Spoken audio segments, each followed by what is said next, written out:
Maraming salamat po, Ginoong Punong Tagapamahala.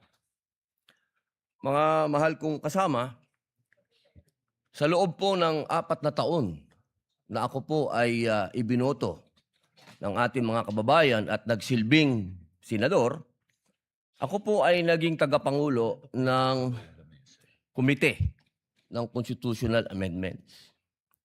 At tuwing meron pong pagdinig, ang lagi po naming pinapatawag ay yung mga sumulat ng konstitusyon.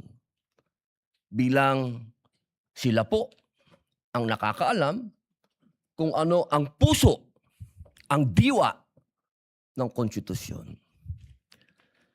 Malinaw po na kung meron tayong pakikinggan, ay yung creator. Hindi po ba?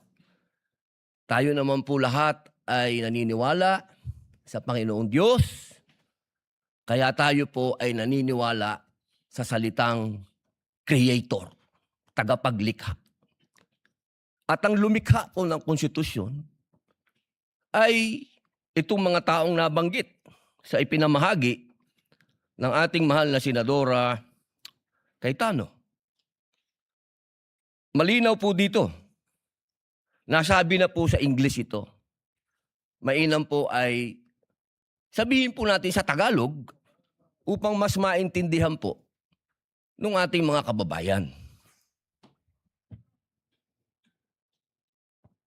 Humingi po ako ng tulong sa Google kasi legal terms po ito. Hindi naman po ako nagtapos sa UP, hindi rin po ako nagtapos sa Ateneo, nagtapos po ako ng criminology at UP rin sa University of Prison. Ang sabi po dito, sa Tagalog po Ginoong Presiding Officer, eksakto ko itong hinihain dahil nagkaroon tayo ng pagkakaiba pagdating sa punong mahistrado ng Korte Suprema. Ngunit sa paglilinaw na iyon, na sa lahat ng ibang mga kaso ay ang Pangulo ng Senado ang mamumuno. Kaya binabawi ko ang nasabing susug. Ang nagsabi po nito ay ang dating Justice Davide.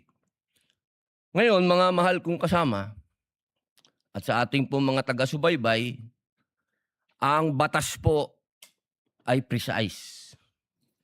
Hindi po ito pwedeng iba-ibahin o baluktutin. Kung ano ang sinabi lalo ng saligang batas, ay sana po ay panghawakan natin. Ngayon, sa loob po ng 4 na taong ko dito, lagi pong sinasabi yung tradisyon. Minsan, yung rules na yan, nawawala yan Ilang beses na ho ako naguluhan dito dahil, teka, sundin natin yung tradisyon kaysa yung rules. 2 beses na po nagkaroon ng impeachment. Yung unang impeachment, ang nag-preside ay yung Chief Justice, yung kay Pangulong Estrada. Yung sumunod po, nandito na po ako nun. Ang nag-preside ay ang mahal na Bicolanong kaibigan ko, Senador Chis Escudero. Yun po kasi yung nasasabi sa saligang batas at tradisyon. Yun na po yung nangyari. Ngayon, gusto ko pong tanungin yung mga kasama ko sa majority. Personal na tanong po ito. Nung hinihikayat po akong sumama sa majority, isa lang ang sinabi ko. Kung si Senator Chis Escudero, ang kababayan kong Bicolano, ang gagawin yung Senate President, lilipat ako sa inyo. Ang hindi ko maintindihan, bakit ngayon pinipilit natin ng ating presiding officer, si Chis Escudero. Ba't hindi natin siya ginawang Senate President nun? Yun lang po ang tanong ko. Maraming salamat. The remarks of the